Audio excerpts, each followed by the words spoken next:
Mahalagang bagay na matututunan natin kay Kobe Bryant. So panoorin nyo din guys para matuto din kayo.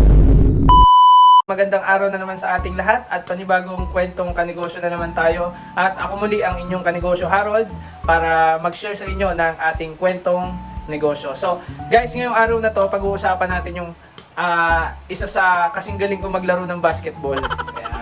Siyempre walang iba kundi si Kobe Bryant. At isa to sa siyempre mga iniidolo nating basketball player. At siyempre unfortunately alam natin yung yung nangyari sa kanya. Pumanaw na po siya through an unfortunate event. Pero kahit ganoon, meron siyang naiwang aral para sa ating lahat. Hindi lang sa mga Pilipino, sa lahat ng tao sa buong mundo. At ito yung isa sa gustong-gusto ko na ma-share sa inyo, yung natutunan ko sa kanya. So ano yung bagay na matututunan natin kay Kobe Bryant? Yun yung tinatawag na Mamba mentality. So ano ba yung Mamba mentality? Madalas nating marinig yun, lalo na yung mga basketball fanatics. So ang tawag sa kanya Mamba si Kobe. So tapos meron siyang term na pinauso, yung Mamba mentality. So ano ba yung Mamba mentality? So ito yung definition nun guys. By the way, nakuha ko ito sa isang iba't ibang interview kasi na nag-share siya tungkol dito sa Mamba mentality. Kumuha ko ng isang interview sa kanya na ito yung sinabi niya doon tungkol sa ano ba yung Mamba mentality. Sabi ni Kobe mismo, yung Mamba mentality daw ay ibig sabihin nun, to be able to constantly try to be the best version of yourself. Okay? So ulitin ko, to be able to constantly try to be the best version of yourself. So yan yung tinatawag na Mamba mentality. Ibig sabihin, kung mapapansin nyo, yung continuous improvement, continuous growth sa ating sarili. So yun yung Mamba mentality.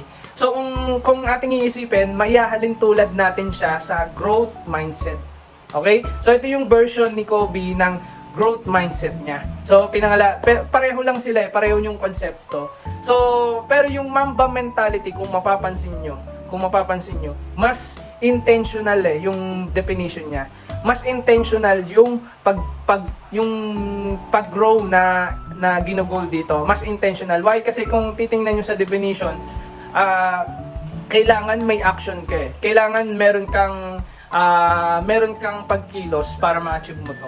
So yung try to be the best version of yourself. Syempre walang ibang kikilos para lumago yung sarili mo, para mag-grow ka, kundi yung sarili mo. So kaya kailangan sa pagkakaroon ng growth mindset, meron talagang action. Meron talaga tayong gagawin para mag-grow tayo sa ating personality, sa ating business, sa ating mga field na ginagalawan. So Mamba mentality is trying to be able to constantly be the best version of yourself. So araw-araw kailangan meron nag-i-improve sa atin. So kung titingnan natin yung buhay ni Kobe, ano ba yung practice niya ng pagkakaroon ng Mamba mentality? Kung mapapansin nyo sa mga documentary ng buhay ni Kobe, merong mga dinodocument na mga nakakasama ni Kobe sa kanyang trabaho sa pagte-training as an athlete, as a professional basketball player. Si Kobe daw, nag-extra mile siya. Kumbaga, may 8 hours training, 10 hours training. Sumusobra pa siya doon, nag-extra mile pa siya ng oras, nagdadagdag pa siya ng oras para sa kanyang training. At yung iba sinasabi, hindi daw mahilig si Kobe sa happy. So, syempre, hindi naman mawawala sa buhay yun, yung mga happy happenings. Pero, priority ni Kobe yung pagte-training niya, yung pagpe-prepare sa kanyang sarili para sa bawat game na lalaruan niya. So ganun kahalaga sa kanya yung pagte-training. Kasi yun yung kanyang yun yung kanyang arena, yung pagte-training para maging handa siya sa kanyang laro. So nag-e-extra mile siya.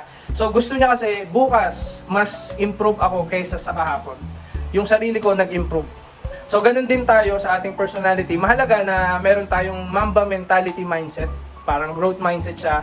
So, kailangan everyday nag-goal tayo na mas mag-improve yung ating mga sarili. Ano ba yung ilan sa mga practices na may share ko sa inyo? Ako personally po, syempre, ako ay tao lang din. Hindi ko minsan nagiging inconsistent. Pero ito yung ina-achieve ko everyday. As much as possible, makakapag-dedicate ako ng 1 hour ko, ng aking oras sa buong araw para magbasa ng libro. So mostly ang mga binabasa kong libro po ay mga about sa personal growth, business, finance, saka engineering kasi ako po ay ako po ay mechanical engineering graduate. So ako po ay ako ay nasa ganung area. So habang ako ay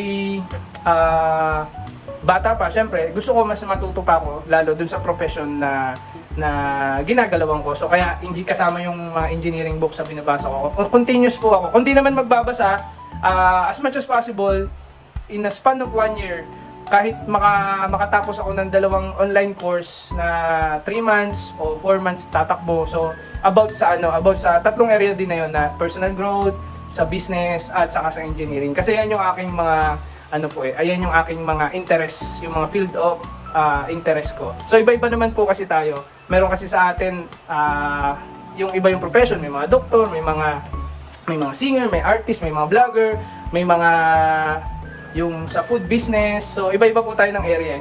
So kung ano yung interest mo, field of interest mo, doon ka mag-focus, doon ka kung ano yung gusto mong bagay na gawin at alam mong naniniwala ka na mahalaga yan na gawin. So doon po yung focusan mo.